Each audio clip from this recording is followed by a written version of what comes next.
ಆತ್ಮವೆಂಬ ಮತ್ತೊಂದು ಸ್ವತಂತ್ರವಾದದ್ದು ಇದೆ ಎಂಬುದನ್ನು ಬೌದ್ಧ ಧರ್ಮ ನಂಬುವುದಿಲ್ಲ.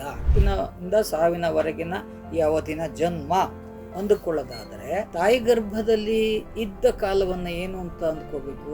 ನಮಗೆ ಬಹಳ ಸರಳವಾದ ವೈಜ್ಞಾನಿಕ ಸಾಮಾನ್ಯ ವಿವೇಕಕ್ಕೂ ದಕ್ಕಬಲ್ಲಂತ ವಿವರಣೆ ಅಂದರೆ ಈ ಲೋಕದಲ್ಲಿ ಸಮಸ್ತಕ್ಕೂ ರೂಪಾಂತರ ಇದೆಯೇ ಹೊರತು ಹೊಸ ಹುಟ್ಟು ಇಲ್ಲ, ಸಾವು ಇಲ್ಲ. ನಮಸ್ಕಾರ. ಸಭ್ಯ ಧಮ್ಮ ಅನಾತ್ತ. ಎಲ್ಲದರ ಧರ್ಮವು ಅನಾತ್ಮವಾಗಿದೆ. ಯಾವುದಕ್ಕೂ ಆತ್ಮ ಆಫ್ ಇಟ್ಸ್ ಓನ್ ಎಸೆನ್ಸ್, ಸ್ವತಂತ್ರವಾದ ಅಸ್ತಿತ್ವವುಳ್ಳ ಯಾವುದಾದರೂ ಒಂದು ಎಲ್ಲದರಲ್ಲೂ ಇರುತ್ತೆ ಅನ್ನುವ ನಿಲುವನ್ನು ಬೌದ್ಧ ಧರ್ಮ ಒಪ್ಪುವುದಿಲ್ಲ. ಆತ್ಮವೆನ್ನುವುದು ಇಲ್ಲದಿರುವುದೇ ಎಲ್ಲದರ ಧರ್ಮವಾಗಿದೆ, ಲಕ್ಷಣವಾಗಿದೆ. ಸಭ್ಯ ಧಮ್ಮ ಅನಾಥ. ಇದು ಬೌದ್ಧ ಧರ್ಮ ಮುಂದಿಟ್ಟ ಲೋಕ ವಿವರಣೆಯ ತ್ರಿಲಕ್ಷಣಗಳಲ್ಲಿ ಒಂದು. ಸಭ್ಯ ಸಂಖಾರ ಅನಿಚ್ಛ, ಸಭ್ಯ ಸಂಖಾರ ದುಃಖ, ಸಭ್ಯ ಧಮ್ಮ ಅನಾಥ. ಈ ಮೂರು ಲೋಕಲಕ್ಷಣಗಳನ್ನು ಅದು ವಿವರಿಸಿಕೊಟ್ಟಿವೆ. ಅದರಲ್ಲಿ ಈ ಸಭ್ಯ ಧಮ್ಮ ಅನಾಥ ಅತ್ಯಂತ ಮುಖ್ಯವಾದದ್ದು. ಯಾಕೆ ಅಂದರೆ ಬೌದ್ಧ ತಾತ್ವಿಕತೆಯಲ್ಲಿ ಈವರೆಗೆ ಅತ್ಯಂತ ಹೆಚ್ಚು ಅಪವ್ಯಾಖ್ಯಾನಕ್ಕೆ ಈಡಾಗಿರುವ ಪರಿಕಲ್ಪನೆಗಳು ಅಂದರೆ ಪುನರ್ಜನ್ಮ ಮತ್ತು ಕರ್ಮ ಸಿದ್ಧಾಂತ. ಇವುಗಳನ್ನು ಗುರಿಯಾಗಿರಿಸಿಕೊಂಡು ಬೌದ್ಧ ತಾತ್ವಿಕತೆಯ ಒಳಗೂ ಮತ್ತು ಹೊರಗೂ ನೂರಾರು ಅಪವ್ಯಾಖ್ಯಾನಗಳು ಬಂದಿವೆ, ಬರುತ್ತಲೇ ಇವೆ. ಬಂದಿರುವ ತಪ್ಪು ವ್ಯಾಖ್ಯಾನಗಳಿಗೆ ಹೆಚ್ಚು ಮಹತ್ವವನ್ನು ಕೊಡದೆ ಬೌದ್ಧ ದರ್ಶನ ಈ ಎರಡೂ ಪರಿಕಲ್ಪನೆಗಳನ್ನು ಕುರಿತು ನೀಡಿರುವ ವಿವರಣೆ ಏನು ಅನ್ನುವುದನ್ನು ಮಾತ್ರ ಗಮನಿಸಿದರೆ ನಮಗೆ ಸರಿದಾರಿ ಹಿಡಿಲಿಕ್ಕೆ ಹೆಚ್ಚು ಅನುಕೂಲ. ತಪ್ಪು ದಾರಿಗಳು ತಮ್ಮಷ್ಟಕ್ಕೆ ತಾವೇ ತಿರಸ್ಕಾರಗೊಳ್ಳುತ್ತವೆ. ಆತ್ಮವೆಂಬ ಮತ್ತೊಂದು ಸ್ವತಂತ್ರವಾದದ್ದು ಇದೆ ಎಂಬುದನ್ನು ಬೌದ್ಧ ಧರ್ಮ ನಂಬುವುದಿಲ್ಲ, ವಿಜ್ಞಾನವೂ ನಂಬುವುದಿಲ್ಲ. ಬಹಳ ಮುಖ್ಯವಾಗಿ ಆತ್ಮ ಎಂದರೆ ಶಾಶ್ವತವಾದದ್ದು, ಸ್ವತಂತ್ರವಾದದ್ದು, ನಾಶವಿಲ್ಲದ್ದು, ನಾಶಪಡಿಸಲಾಗದ್ದು. ಇಂಥ ವಿವರಣೆಗಳನ್ನು ಬೇರೆ ಬೇರೆ ಧರ್ಮ ಪ್ರಸ್ಥಾನ, ಚಿಂತನಾ ಪ್ರಸ್ಥಾನಗಳು ನೀಡಿದ್ದಾವೆ. ಅದನ್ನು ಕುರಿತು ನಾವಿಲ್ಲಿ ಚರ್ಚಿಸುವುದಕ್ಕಿಂತ ಬುದ್ಧ ನೀಡಿದ ಈ ಲೋಕಲಕ್ಷಣವನ್ನು ಸರಿಯಾಗಿ ಅರಿತುಕೊಂಡರೆ ಬಹುಪಾಲು ನಾವು ಈ ತ್ರಿಲಕ್ಷಣಗಳನ್ನು ಅರಿತುಕೊಳ್ಳಲು ಸರಿದಾರಿ ಹಿಡಿಲಿಕ್ಕೆ ಸಾಧ್ಯ. ಲೋಕಸಮಸ್ತವು ಅನೇಕ ಪ್ರತ್ಯಯಗಳ, ಸದಾ ಬದಲಾಗುತ್ತಲೇ ಇರುವ ಅನೇಕ ಪ್ರತ್ಯಯಗಳ ಸಂಯೋಜನೆ ಎಂಬ ಪ್ರತೀತ್ಯ ಸಮುತ್ಪಾದ ವಿವರಣೆಗೆ ಪೂರಕವಾಗಿ ಯೋಚಿಸಿದಾಗ ಮಾತ್ರ ಪುನರ್ಜನ್ಮದ ಕಲ್ಪನೆ ನಮಗೆ ಸರಿಯಾಗಿ ದೊರಕುತ್ತೆ.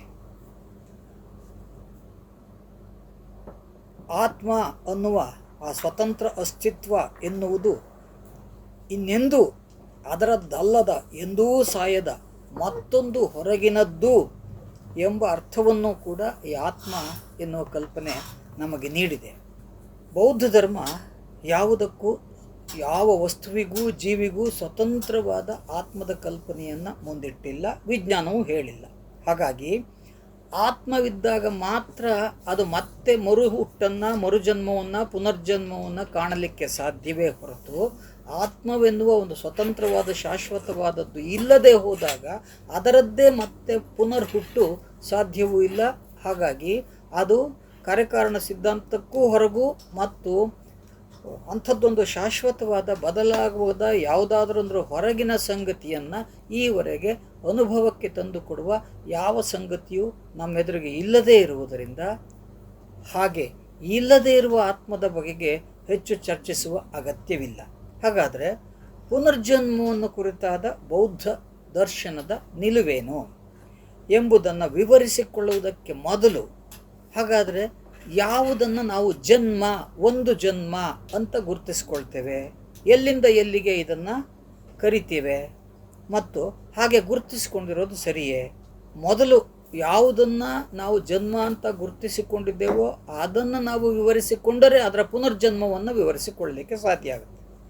ಹುಟ್ಟು ಮತ್ತು ಸಾವು ಇವುಗಳ ನಡುವೆ ಇರುವ ಬಾಳಿನ ಅವಧಿನ ಜನ್ಮ ಅಂತ ನಾವೀಗ ಗುರುತಿಸ್ಕೊಂಡಿದ್ದೇವಲ್ಲ, ಇದು ಸರಿಯೇ?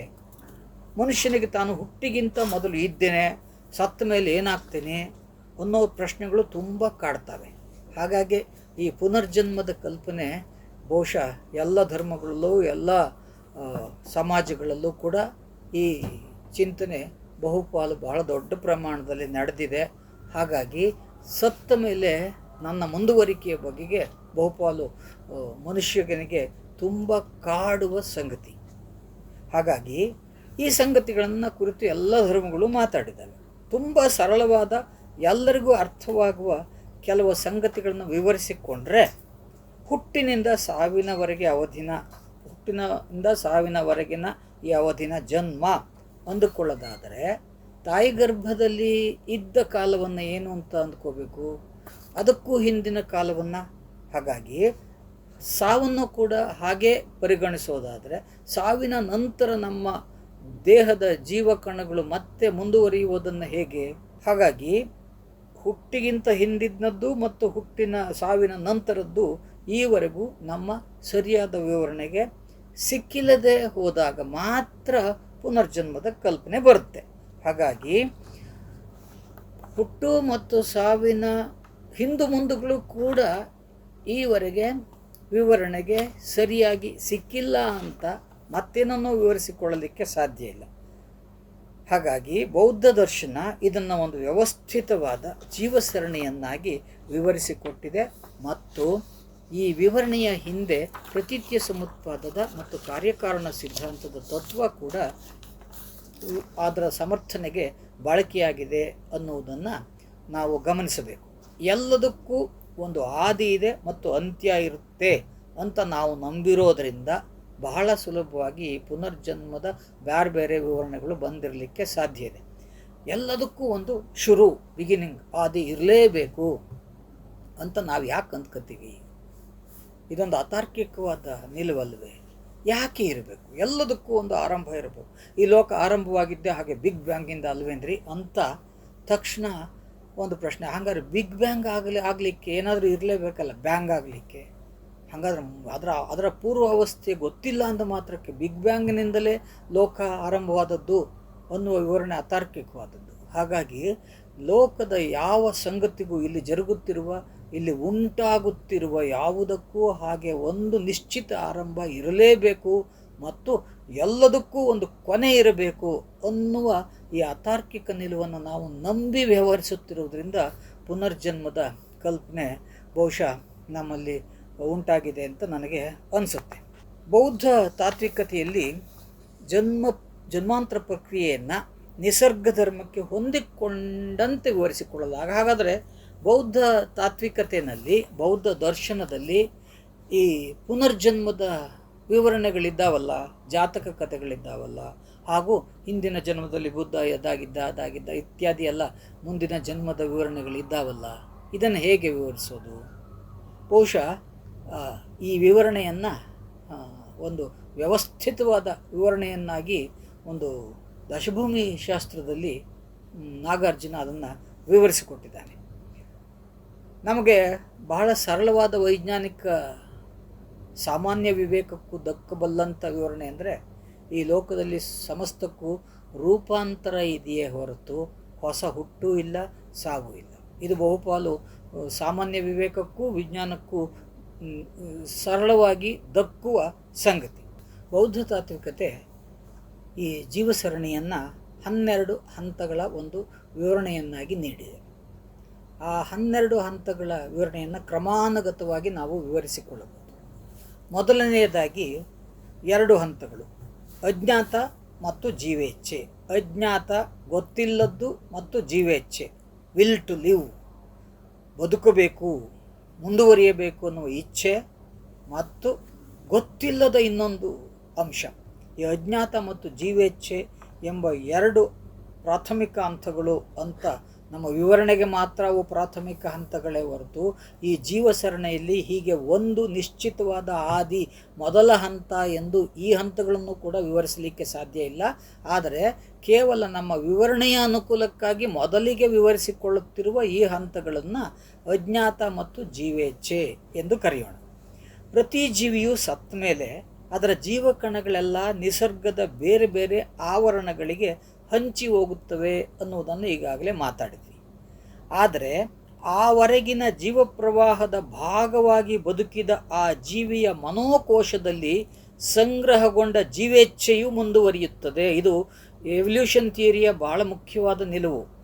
ಈ ಲೋಕದಲ್ಲಿ ಅನೇಕಗಳು ಹೊಸದಾಗಿ ರೂಪಾಂತರವಾದ ಬೇರೆ ಬೇರೆ ಸ್ಪೀಷೀಸು, ಬೇರೆ ಬೇರೆ ಜೀವಾಂತರಗಳು, ಜೀವದ ಬೇರೆ ಬೇರೆ ರೂಪಾಂತರಗಳು ಹೇಗೆ ಆಗ್ತವೆ ನಮಗೆ ಗೊತ್ತಿದೆ. ಒಂದು ಕಾಲದಲ್ಲಿ ಮೀನು ಇಚ್ಛೆಯಿಂದ ಅದು ಹಕ್ಕಿಯಾಗಿ ಪಕ್ಷಿಯಾಗಿ ಜೀವಾಂತರವನ್ನು ಪಡೀತು. ಅದು ಎವಲ್ಯೂಷನ್ ಥಿಯರಿಗೆ ಗೊತ್ತಿರುವಂಥ ನಮಗೆಲ್ಲರಿಗೂ ಅರ್ಥವಾಗುವಂಥ ಸಂಗತಿಯೇ. ನೀರಲ್ಲಿ ಈಜುತ್ತಾ ಇದ್ದ ಮೀನು ಆಕಾಶದಲ್ಲಿ ಹಾರಿ ಹೋಗುವ ಈ ರೂಪಾಂತರದ ಪ್ರಕ್ರಿಯೆ ಸಾವಿರಾರು ಲಕ್ಷಾಂತರ ವರ್ಷಗಳ ಕಾಲಮಾನದ ಅವಧಿಯಲ್ಲಿ ಸಂಭವಿಸಿದೆ ಅನ್ನುವುದು ಸತ್ಯ. ಹಾಗಾಗಿ ಅದು ಹಾಗೆ ಹಾರಲಿಕ್ಕೆ ಸಾಧ್ಯವಾಗುವ ಜೀವೇಚ್ಛೆ ಎಲ್ಲಿ ಹೇಗೆ ಕ್ಯಾರಿ ಆಯಿತು? ಇಚ್ಛೆಯಂತೂ ಇತ್ತು, ಆ ಇಚ್ಛೆ ಕೈಗೂಡ್ತು, ಇಚ್ಛೆಯನ್ನು ಆ ನಿಸರ್ಗ ಕೈಗೂಡಿಸ್ತು. ಹಾಗಾಗಿ ಆ ಇಚ್ಛೆ ಎಲ್ಲಿ ಮುಂದುವರಿತು? ಅಂಥ ಬದಲಾವಣೆಗೆ ಕಾರಣವಾಗುವ ಒಂದು ಪ್ರಬಲವಾದ ಇಚ್ಛೆ, ಒಂದು ಜೀವಿ ತಾನು ಬದುಕಲಿಕ್ಕೆ ಬೇಕಾಗುವ, ನಿಸರ್ಗದಲ್ಲಿ ಬೇಕಾಗುವ, ಹೊಂದಿಕೊಳ್ಳುವ ಅಥವಾ ತಾನು ರೂಪಿಸಿಕೊಳ್ಳುವ ಹೊಸ ಹೊಸ ಸಾಧ್ಯತೆಗಳು ಆ ಇಚ್ಛೆಗೆ, ಬಹುಶಃ ಆ ಇಚ್ಛೆಯ ಮುಂದುವರಿಕೆಗೆ ಕಾರಣವಾಗುತ್ತೆ. ಹಾಗೆ ಮುಂದುವರಿಕೆಗೆ ಕಾರಣವಾಗುವ ಜೀವಪ್ರವಾಹದ ಭಾಗವಾಗಿ ಬದುಕಿದ ಆ ಜೀವಿಯ ಮನೋಕೋಶದಲ್ಲಿ ಬಹುಶಃ ಈ ಇಚ್ಛೆ ಸಂಗ್ರಹ ಆಗುತ್ತೆ. ಆಗ ಗೊತ್ತಿದ್ದ ಭಾಷಿಕ ಆವರಣಗಳನ್ನು ಬಳಸಿಕೊಂಡು ಆ ಬುದ್ಧ ವಿವರಿಸಿದ ಈ ಮಾತು ಈಗ ಬಹಳ ಸುಲಭವಾಗಿ ಅದು ಜೀನ್ಸ್ನಲ್ಲಿ ಮುಂದುವರಿಯುತ್ತೆ. ಯಾವುದೇ ಒಂದು ಜೀವಿಯ ಬಯಕೆ ಮತ್ತು ಆ ಜೀವಿಯ ಜೀನ್ಸ್ನಲ್ಲಿ ಈವರೆಗಿನ ಸಮಸ್ತ ಬಯಕೆಯು ಮತ್ತು ಸದ್ಯದ ಈ ಜೀವನದ ಈ ಅವಧಿಯ ಬದುಕಿನ ಇಚ್ಛೆಯೂ ಕೂಡ ಸೇರಿ ಮುಂದಿನ ಬದುಕಿಗೆ ವರ್ಗಾವಣೆಗೊಳ್ಳುತ್ತೆ.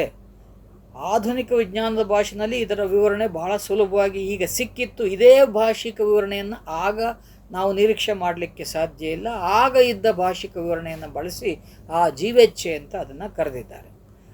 ಬಹುಶಃ ವಿಜ್ಞಾನ ಇದಕ್ಕೆ ಸ್ಪಷ್ಟ ಉತ್ತರವನ್ನು ಈಗ ನೀಡಿದೆ. ಮುಂದುವರಿಯೋದು ನಿಜ, ಅದು ಜೀನ್ಸ್ನಲ್ಲಿ ಮುಂದುವರಿಯುತ್ತೆ ಎಂದು ವಿಜ್ಞಾನಕ್ಕೆ ಗೊತ್ತಾಗಿರೋದ್ರಿಂದ ಆ ಉತ್ತರನ ಹೇಳಿದೆ. ಇದು ಹಾಗೆ ಗೊತ್ತಿಲ್ಲದಿದ್ದರಿಂದ ಅದನ್ನು ಗೊತ್ತಿಲ್ಲದ ಅವಸ್ಥೆ ಅಂತ, ಅದಕ್ಕೇನೆ ಅಜ್ಞಾತ ಅಂತ ಒಂದು ಹೇಳಿ. ಇದು ಹೆಂಗೆ ಮುಂದುವರಿಯುತ್ತೋ ನಮಗೆ ಗೊತ್ತಿಲ್ಲ, ಮುಂದುವರಿಯೋದು ನಿಜ ಅಂತ ಅದನ್ನು ಬುದ್ಧ ಅಜ್ಞಾತ ಅನ್ನುವ ಒಂದು ಅವಸ್ಥೆಯ ಮೂಲಕ ವಿವರಿಸಿದ. ಈ ಹಂತಗಳು ಈಗಾಗಲೇ ಕಳೆದು ಹೋಗಿರುವ ಹಿಂದಿನ ಜನ್ಮ ಅಲ್ಲ. ಪುನರ್ಜನ್ಮ ಅಂದ ತಕ್ಷಣ ಹಿಂದಿನ ಜನ್ಮ ಮುಂದಿನ ಜನ್ಮ ಅಲ್ಲ. ಇಲ್ಲಿ ಜನ್ಮ ಅಂತ ಕರೆಯುವ ನಿರ್ದಿಷ್ಟವಾದ ಒಂದು ಆರಂಭ ಮತ್ತು ಕೊನೆಯೇ ಇಲ್ಲದಿರುವಾಗ, ಆದರೆ ಒಂದು ನಿಸರ್ಗದ ಅಥವಾ ಈ ಜೀವಪ್ರವಾಹದ ಜೀವಸರಣಿ ನಿರಂತರವಾಗಿ ಮುಂದುವರಿಯುತ್ತಿರುವಾಗ ಈ ಅವಸ್ಥೆಗಳನ್ನು ಈಗಾಗಲೇ ಸಂದು ಹೋಗಿರುವ ಭೂತಕಾಲದ ಜೀವನದ ಅವಸ್ಥೆ ಅನ್ನುವುದನ್ನು ಮಾತ್ರ ನಾವು ನಮ್ಮ ವ್ಯಾಖ್ಯಾನದ ವಿವರಣೆಯ ಅನುಕೂಲಕ್ಕೆ ಹೇಳಿಕೊಳ್ಳಬಹುದು. ಬಹುಶಃ ಈಗಾಗಲೇ ಕಳೆದು ಹೋಗಿರುವ ಜೀವನದ ಅವಧಿಯ ಹಂತಗಳು ಈ ಅಜ್ಞಾತ ಮತ್ತು ಜೀವೇಚ್ಛೆ. ಈ ಹಂತಗಳಲ್ಲಿ ಈಗಾಗಲೇ ಬದುಕಿರುವ ಬಾಳಿನ ಅಲ್ಪ ಬದಲಾವಣೆಗಳ ಸಮೇತ ಮುಂದುವರಿಯುವ ಹಂತಗಳು ನಂತರ ಶುರುವಾಗ್ತವೆ. ಇದನ್ನು ಕರ್ಮ ಸಿದ್ಧಾಂತ ಆಗಲಿ ಜನ್ಮಾಂತರವಾಗಲಿ ಅನ್ನಕೂಡದು, ಅದರ ಮೂಲಕ ವಿವರಿಸಕೂಡದು. ಅದೇ ಜೀವ ಮತ್ತೆ ಮರುಜನ್ಮ ಪಡೆಯಲ್ಲ. ಬೇವಿನ ಮರದಲ್ಲಿ ಬೇವಿನ ಮರವೇ ಹುಟ್ಟುತ್ತೆ ಅಂತ ನಾವು ಅಂದ್ಕೋತೀವಿ. ಮಾವಿನ ಮರದಲ್ಲಿ ಮರದ ಸಸಿಯೇ ಹುಟ್ಟುತ್ತೆ ಅಂತ ಅಂದ್ಕೋತೀವಿ. ನಿಜ, ಬೇವಿನ ಮರದಲ್ಲಿ ಬೇವಿನ ಸಸಿನೇ ಹುಟ್ಟೋದು. ಆದರೆ ಅಲ್ಪ ಬದಲಾವಣೆಗಳ ಜೊತೆ ಬೇವಿನ ಮರಕ್ಕೆ ತನ್ನ ಸಿಹಿ ಮುಂದೆ, ತನ್ನ ಹಣ್ಣು ಮುಂದೆ ಸಿಹಿಯಾಗಲಿ ಎಂದು ಅದಕ್ಕೆ ಆ ಜೀವೇಚ್ಛೆ ಉಂಟಾದರೆ ಮುಂದೆ ಎಂದಾದರೂ ಸಾವಿರಾರು ವರ್ಷಗಳ ನಂತರ ಬೇವಿನ ಮರದಲ್ಲಿ ಸಿಹಿ ಹಣ್ಣು ಬಿಟ್ಟರೆ ಆಶ್ಚರ್ಯ ಅಲ್ಲ. ಅದು ಎವಲ್ಯೂಷನ್ ಥಿಯರಿ ಗೊತ್ತಿರೋ ಎಲ್ರಿಗೂ ಅರ್ಥವಾಗುತ್ತೆ. ಬೇವಿನ ಸಸಿನಲ್ಲಿ ಬೇವಿನ ಸಸಿನೇ ಹುಟ್ಟೋದು ನಿಜ, ಆದರೆ ಅಲ್ಪ ಬದಲಾವಣೆಗಳ ಮೂಲಕ ಹುಟ್ಟುತ್ತೆ. ಆ ಬದಲಾವಣೆ ಅತ್ಯಂತ ಕಡಿಮೆ ಇರ್ಬೋದು, ಸೂಕ್ಷ್ಮ ಇರ್ಬೋದು, ಆದರೆ ಬದಲಾವಣೆಯೇ. ಹಾಗಾಗಿ ಪ್ರತಿ ಜೀವಿಯ ಈ ಕಳೆದು ಹೋದ ಬದುಕಿನ ಅಜ್ಞಾತ ಮತ್ತು ಜೀವೇಚ್ಛೆಗಳು ಮುಂದುವರಿತವೆ. ಮುಂದಿನ ಹಂತಗಳು ಈಗ ಸದ್ಯ ಬದುಕುತ್ತಿರುವ ಬದುಕಿನ ಹಂತಗಳು. ಈಗಿನ ಜನ್ಮ ಎಂದು ಯಾವುದನ್ನು ಕರೆಯುತ್ತಿದ್ದೇವೆಯೋ ಅದರ ಬದುಕಿನ ಮೊದಲ ಹಂತ ಸುಪ್ತ ಪ್ರಜ್ಞೆ ಅಥವಾ ಸಬ್ಕಾನ್ಷಿಯಸ್ ಮೈಂಡ್. ಮೊಟ್ಟ ಮೊದಲಿಗೆ ಭ್ರೂಣದಲ್ಲಿ ಉಂಟಾಗುವ ಸಬ್ಕಾನ್ಷಿಯಸ್ ಮೈಂಡ್, ಸುಪ್ತ ಪ್ರಜ್ಞೆ, ಅದು ಮೂರನೇ ಹಂತ. ಇದು ತಾಯಿ ಗರ್ಭದಲ್ಲಿ ರೂಪ ಪಡೆದ ಭ್ರೂಣದ ಹಂತ. ಇದಕ್ಕೆ ವಿಜ್ಞಾನ ಎನ್ನುವ ಬೌದ್ಧ ದರ್ಶನದ ಹೆಸರು ಕೂಡ ಇದೆ. ಇದು ಪ್ರತಿ ಜೀವಿಯ ವರ್ತಮಾನದ ಜೀವ ಪ್ರಕ್ರಿಯೆಯ ಮೊದಲ ಹಂತವೆಂದು ಕರೆಯಬಹುದು. ಇಲ್ಲಿ ಪ್ರಜ್ಞೆ ಇನ್ನೂ ರೂಪುಗೊಂಡಿರುವುದಿಲ್ಲ, ಆದರೆ ಜೀವೇಚ್ಛೆಯ ಮುಂದುವರಿಕೆಯಾದ ಸುಪ್ತ ಮನಸ್ಸು ರೂಪುಗೊಂಡಿರುತ್ತದೆ. ಇದು ಮುಂದಿನ ಹಂತಕ್ಕೆ ಕೊಂಡೊಯ್ಯುತ್ತೆ. ಭ್ರೂಣ ಒಂದು ರೂಪವನ್ನು ಪಡೆದುಕೊಳ್ಳುವ ಹಂತವನ್ನು ನಾಮರೂಪ ಎಂದು ಕರೆಯುತ್ತಾರೆ. ಚಿತ್ತವನ್ನು, ಮನಸ್ಸನ್ನು ನಾಮ ಎಂದು, ಏಕೆಂದರೆ ಚಿತ್ತ ಎನ್ನುವುದಕ್ಕೆ ಹೆಸರಿದೆಯೇ ಹೊರತು ಅದು ಒಂದು ರೂಪದ ಮೂಲಕ ಗುರುತಿಸಲು ಸಾಧ್ಯವಿಲ್ಲ. ಮನಸ್ಸು ಅನ್ನುವುದಕ್ಕೆ, ಮನಸ್ಸು ಅನ್ನುವ ಪದ ಒಂದು ಹೆಸರು, ಆ ಪ್ರಕ್ರಿಯೆ ಇದೆಯೇ ಹೊರತು ಅದು ಎಲ್ಲಿರುತ್ತೆ, ಯಾವ ರೂಪದಲ್ಲಿರುತ್ತೆ ಅನ್ನೋದು ಗೊತ್ತಿಲ್ಲ. ಹಾಗಾಗಿ ಅದನ್ನು ಕೇವಲ ನಾಮ ಅಂತ ಕರೀತಾರೆ. ನಾಮ ಅಂದರೆ ಹೆಸರು ಮಾತ್ರ ಇದೆಯೇ ಹೊರತು ಅದಕ್ಕೆ ರೂಪ ಇಲ್ಲದರಿಂದ ಅದನ್ನ ಹಾಗೆ ಗುರುತಿಸ್ತಾರೆ. ರೂಪ ಅಂತ ಕರೆಯುವ ಮತ್ತೊಂದು ಹಂತ ಇದೆಯಲ್ಲ, ಅದನ್ನು ಮನಸ್ಸು ಅಥವಾ ಆ ಮನಸ್ಸಿನನ್ನು ಧರಿಸಬಲ್ಲ ದೇಹದ ನಡುವೆ ಒಂದು ಸಂಬಂಧ ಏರ್ಪಡುತ್ತಲ್ಲ, ಆ ಏರ್ಪಟ್ಟ ಸಂಬಂಧವನ್ನು ರೂಪ ಅಂತ ಕರೀತಾರೆ. ಮುಂದಿನ ಹಂತವೇ ಪಂಚೇಂದ್ರಿಯಗಳು ರೂಪುಗೊಳ್ಳುವ ಹಂತ. ಇದನ್ನು ಷಡಾಯತನ ಅಂತ ಕರೀತಾರೆ. ಮನಸ್ಸನ್ನು ಸೇರಿ 6 ಇಂದ್ರಿಯಗಳನ್ನು ಗುರುತಿಸ್ತಾರೆ. ಅದು ನಮಗೆಲ್ಲರಿಗೂ ಕಣ್ಣು, ಕಿವಿ, ಮೂಗು, ನಾಲಿಗೆ, ಚರ್ಮ ಇತ್ಯಾದಿಗಳು. ಇವೆಲ್ಲವೂ ಸೇರಿಕೊಂಡು ಇದರ ಜೊತೆಗೆ ಮನಸ್ಸು ಕೂಡ ಒಂದು ಇಂದ್ರಿಯ ಅಂತ ಪರಿಗಣಿಸಲ್ಪಡುತ್ತೆ. ಈ 6 ಇಂದ್ರಿಯಗಳು ರೂಪ ಪಡೆದುಕೊಳ್ಳುವ ಮತ್ತು ತಮ್ಮ ಪ್ರಕ್ರಿಯೆಯನ್ನು ಆರಂಭಿಸುವ ಹಂತವನ್ನು ಷಡಾಯತನ ಅಂತ ಕರೀತಾರೆ. ಇದು ಅತ್ಯಂತ ಸಂಕೀರ್ಣವಾದ ಒಂದು ಹಂತ. ಮಗುವಿನ ಮೊದಲ 2 ವರ್ಷಗಳಲ್ಲಿ ಇದು ರೂಪ ಪಡೆಯುತ್ತೆ. 4ನೆಯದು ಸ್ಪರ್ಶ. ಇದು ಪಂಚೇಂದ್ರಿಯಗಳು ಕಾರ್ಯ ಆರಂಭಿಸುವ ಕಾಲ. ಅದರಲ್ಲಿ ಸ್ಪರ್ಶೇಂದ್ರಿಯವೇ ಹೆಚ್ಚು ಕ್ರಿಯಾಶೀಲವಾಗುತ್ತದೆ. ಇದು ಹೊರಗಿನ ಜಗತ್ತು ಇಂದ್ರಿಯಗಳ ಸಂಪರ್ಕಕ್ಕೆ ಬರುವ ಕಾಲ. 5ನೇ ಹಂತವನ್ನು ಪ್ರತ್ಯಕ್ಷ ಅಂತ ಕರೀತಾರೆ. ಅಂದರೆ ಇದು ಇಂದ್ರಿಯಗಳ ಮೂಲಕ ಲೋಕವನ್ನು ಮುಟ್ಟುವ, ಮಗು ಲೋಕವನ್ನು ಸಮಸ್ತವನ್ನು ಮುಟ್ಟುವ, ರುಚಿ ನೋಡುವ ಮೂಲಕ ಲೋಕವನ್ನು ದಕ್ಕಿಸಿಕೊಳ್ಳಲಿಕ್ಕೆ, ಅದನ್ನು ಅನುಭವಿಸಲಿಕ್ಕೆ ಆರಂಭಿಸುತ್ತೆ. ಆ ಆರಂಭದ ಹಂತದಲ್ಲಿ ಉಂಟಾಗುವ ಈ ಪ್ರತ್ಯಕ್ಷ ಮತ್ತು ಎಲ್ಲವನ್ನೂ ಮುಟ್ಟಬೇಕು, ಎಲ್ಲವನ್ನೂ ತಿನ್ನಬೇಕು, ಎಲ್ಲವನ್ನೂ ನೋಡಬೇಕು ಎಂದು ಬಯಸುವ ಈ ಸ್ಪರ್ಶ ಮತ್ತು ಸಂವೇದನಾ ಈ ಹಂತ ಬಹುಶಃ ಮನುಷ್ಯನಲ್ಲಿ ಅಸ್ತಿತ್ವಕ್ಕೆ ಬರುತ್ತೆ. ಆವಾಗ ಪ್ರಜ್ಞೆ ಉಂಟಾಗುತ್ತೆ. ವ್ಯಕ್ತಿಯಲ್ಲಿ ಸ್ವತಂತ್ರವಾದ ಪ್ರವೃತ್ತಿ ಗೋಚರಿಸಲಿಕ್ಕೆ ಶುರುವಾಗುತ್ತೆ. ಮೇಲಿನ 5 ಹಂತಗಳು ಈಗಾಗಲೇ ಕಳೆದು ಹೋಗಿರುವ ಜೀವ ಪ್ರಯಾಣದ ಸ್ಮೃತಿಯ ಫಲವಾಗಿರುತ್ತದೆ. ಬಹುಶಃ ಇಲ್ಲಿಯವರೆಗಿನ ಬದುಕಿನ ಅಥವಾ ಈ ಜೀವಸರಣಿಯ ಅಥವಾ ಜೀವಯಾನದ ಇಲ್ಲಿಯವರೆಗಿನ ಹಂತಗಳಿಗೆ ಹೆಚ್ಚು ಹಿಂದಿನ ಈ ಭೂತಕಾಲದ ಪ್ರಯಾಣ ಏನಿದೆಯೋ ಅದು ಹೆಚ್ಚು ಪ್ರಭಾವವನ್ನು ಉಂಟು ಮಾಡ್ತದೆ. ಹಾಗಾಗಿ ವ್ಯಕ್ತಿಯೊಬ್ಬನ ವ್ಯಕ್ತಿತ್ವವನ್ನು ಕೇವಲ ವರ್ತಮಾನದ ಬದುಕು ಮಾತ್ರ ತೀರ್ಮಾನಿಸೋಲ್ಲ. ಇದು ಬಹಳ ಮುಖ್ಯವಾದ ಸಂಗತಿ. ನಮ್ಮ ಬದುಕಿನ ಈ ಅವಸ್ಥೆಗೆ ಅಥವಾ ಸದ್ಯದ ಸ್ಥಿತಿಗೆ ಕೇವಲ ವರ್ತಮಾನ ಮಾತ್ರ ಕಾರಣವಲ್ಲ. ಈವರೆಗಿನ ಸಹಸ್ರಾರು ವರ್ಷಗಳ ಜೀವ ಪ್ರಯಾಣದ ಹಿಂದಿನ ಸಮಸ್ತ ನೆನಪುಗಳನ್ನು ನಾನು ಕ್ಯಾರಿ ಮಾಡ್ತಿರ್ತೇನೆ. ಹಾಗೆ ಇದನ್ನು ಮುಂದಕ್ಕೆ ಇದು ಕ್ಯಾರಿ ಆಗುತ್ತೆ. ಹಾಗಾಗಿ ನಾನು ಇವತ್ತು ಏನಾಗಿದ್ದೇನೋ ಅದು ಕೇವಲ ವರ್ತಮಾನದ ಫಲ ಅಲ್ಲ, ಅದರ ಹಿಂದೆ ಒಂದು ದೀರ್ಘಕಾಲದ ಜೀವಯಾನದ ಪ್ರಯಾಣ ಇದೆ ಮತ್ತು ನೆನಪುಗಳಿದ್ದಾವೆ. ಬಹುಶಃ ವರ್ತಮಾನದ ಬದುಕಿನ 3 ಹಂತಗಳನ್ನು ಬೌದ್ಧ ತಾತ್ವಿಕತೆಯು ಗುರುತಿಸಿ ವಿವರಿಸುವ ಕ್ರಮ ಹೀಗಿದೆ. ಮೊದಲನೆಯದು ಹಂಬಲ. ಇದನ್ನು ತೃಷ್ಣ ಅಂತ ಕರೀತಾರೆ. ತೃಷ್ಣ ಬಹುಶಃ ಈ ಹಂಬಲ, ಲಾಲಸೆ, ನಮ್ಮ ನಿತ್ಯದ ಬದುಕಿನಲ್ಲಿ ಉಂಟಾಗುವ ಅನುಭವಗಳಲ್ಲಿ ನಮಗೆ ಹಿತಕಾರಿ ಯಾವುದು ಇಷ್ಟವೋ ಅದು ಜಾಸ್ತಿ ಇರಲಿ, ಇಷ್ಟವಲ್ಲದ್ದು ಬರದೇ ಇರಲಿ ಅನ್ನೋ ಒಂದು ಕ್ಲಿಂಗಿಂಗ್ ಶುರುವಾಗುತ್ತೆ. ಈ ಕ್ಲಿಂಗಿಂಗ್ ಆ್ಯಂಡ್ ಕ್ರೇವಿಂಗ್, ಈ ಹಂಬಲಿಸೋದು, ವಿಪರೀತ ಲಾಲಸೆ, ಇದು ಮಾತ್ರ ನನಗಿರಲಿ, ಇದು ಬೇಡವಾ ಎನ್ನುವ ತೃಷ್ಣ ಎನ್ನುವ ಮತ್ತೊಂದು ಹಂತ ಬಹುಶಃ ಅಲ್ಲಿ ಶುರುವಾಗ್ತದೆ. ಈ ಅನುಭವಗಳ ವಿಂಗಡಣೆ ಶುರುವಾಗುತ್ತೆ. ಬೇಕಾದ್ದು ಮಾತ್ರ ಇರಲಿ, ಬೇಡವಾದ್ದು ಬೇಡ ಅನ್ನುವ ಈ ಹಂತ ನಮ್ಮನ್ನು ಅನೇಕ ರೀತಿಯಾದ ಸಂಘರ್ಷಕ್ಕೆ ಈಡು ಮಾಡುತ್ತೆ. ಯಾಕೆ ಅಂದರೆ ನಮಗೆ ಬೇಕಾದ್ದು ಮಾತ್ರ ಲೋಕದಲ್ಲಿ ಉಂಟಾಗಲ್ಲ, ಅಥವಾ ಇಂಥದ್ದು ಬೇಡ ಅಂದರೆ ಅದು ಉಂಟಾಗದೇ ಇರಲ್ಲ. ಆ ಎರಡೂ ಕೂಡ ಬಹುಶಃ ನಮಗೆ ಸಂಕಟಕ್ಕೆ ಕಾರಣವಾಗ್ತವೆ. ಈ ಹಿಂದಿನ 5 ಹಂತಗಳ ಪ್ರಭಾವದ ಮುಂದುವರಿಕೆಯ ಜೊತೆಗೆ ವ್ಯಕ್ತಿಯೊಬ್ಬನ ವರ್ತಮಾನದ ಬದುಕಿನ 3 ಅಂಶಗಳನ್ನು ಬದುಕ್ತಾನೆ. ಇವೆಲ್ಲವುಗಳ ಪ್ರಭಾವ ಮುಂದಿನ ಬದುಕಿಗೆ ಬೀಜ ರೂಪದಲ್ಲಿ ಸಂಗ್ರಹಗೊಳ್ಳುತ್ತೆ. ವರ್ತಮಾನದ ವ್ಯಕ್ತಿಯೊಬ್ಬನ ಬದುಕಿನಲ್ಲಿ ಹೀಗೆ ಸಾವಿರಾರು ವರ್ಷಗಳಿಂದ ಸಂಗ್ರಹಗೊಂಡು ಬಂದಿರುವ ಪ್ರಭಾವ ಸಂಚ ಇದೆ. ಪ್ರಭಾವದ ಸಂಚ ಅಂದರೆ ಒಂದು ಡಿಪಾಸಿಟ್ ಇದೆ. ಹಾಗಾಗಿ ವರ್ತಮಾನದ ಬದುಕಿನ ಪರಿಣಾಮಗಳು ಮುಂದಿನ ಬದುಕಿನ ಹಂತಗಳಲ್ಲಿ ಕಾಣಿಸಿಕೊಳ್ಳುತ್ತವೆ.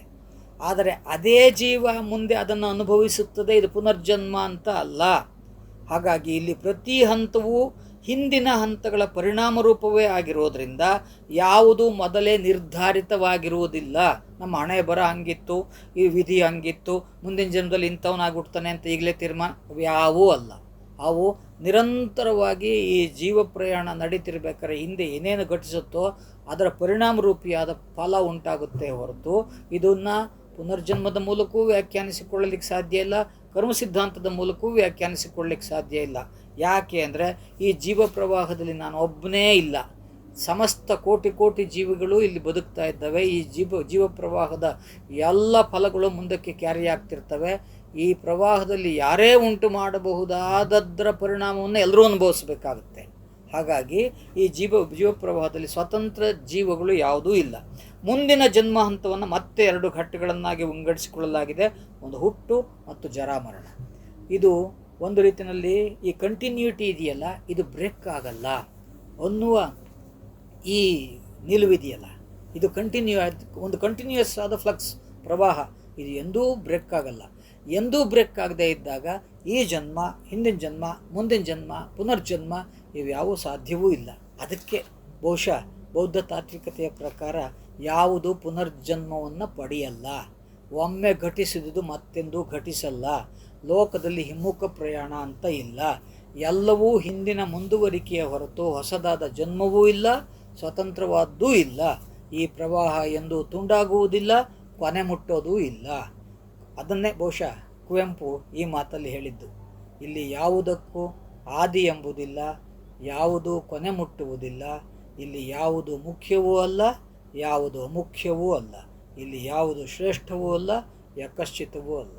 ಹಾಗಾಗಿ ಈ ಲೋಕ ಪ್ರವಾಹ ಒಂದು ರೀತಿಯಲ್ಲಿ ಎಲ್ಲರೂ ಪಾಲ್ಗೊಳ್ಳುವ ಒಂದು ಸಾಮರಸ್ಯದ ಬಾಳಿನ ಪ್ರತೀಕವೇ ಹೊರತು ಸ್ವತಂತ್ರ ಜೀವಿಗಳ ಸ್ವತಂತ್ರ ಬದುಕಿನ ಇಚ್ಛಾಪೂರ್ವಕವಾಗಿ ಹೊರಗೆ ಹೋಗಲಿಕ್ಕೂ ಸಾಧ್ಯವಿಲ್ಲದ ಈ ಲೋಕ ಪ್ರವಾಹದಲ್ಲಿ ಎಲ್ಲರ ಜೊತೆ ಹೊಂದಿಕೊಂಡು ಬಾಳುವುದಷ್ಟೇ ನಮಗೆ ಇರುವ ಏಕೈಕ ಮಾರ್ಗ. ಅದನ್ನು ಬೌದ್ಧ ಧರ್ಮ ಭಾಳ ಸ್ಪಷ್ಟವಾಗಿ ಈ ವಿವರಣೆಯ ಮೂಲಕ ನೀಡಿದೆ. ನಮಸ್ಕಾರ. ಮತ್ತಷ್ಟು ವಿಶೇಷ ವಿಡಿಯೋಗಳನ್ನು ನೋಡಲು ಮತ್ತು ಹೊಸ ವಿಡಿಯೋಗಳ ಬಗ್ಗೆ ತಿಳಿಯಲು ಈ ದಿನ .com ಯೂಟ್ಯೂಬ್ ಚಾನೆಲ್ ಸಬ್ಸ್ಕ್ರೈಬ್ ಮಾಡಿ ಮತ್ತು ಬೆಲ್ ಐಕಾನ್ ಕ್ಲಿಕ್ ಮಾಡಿ.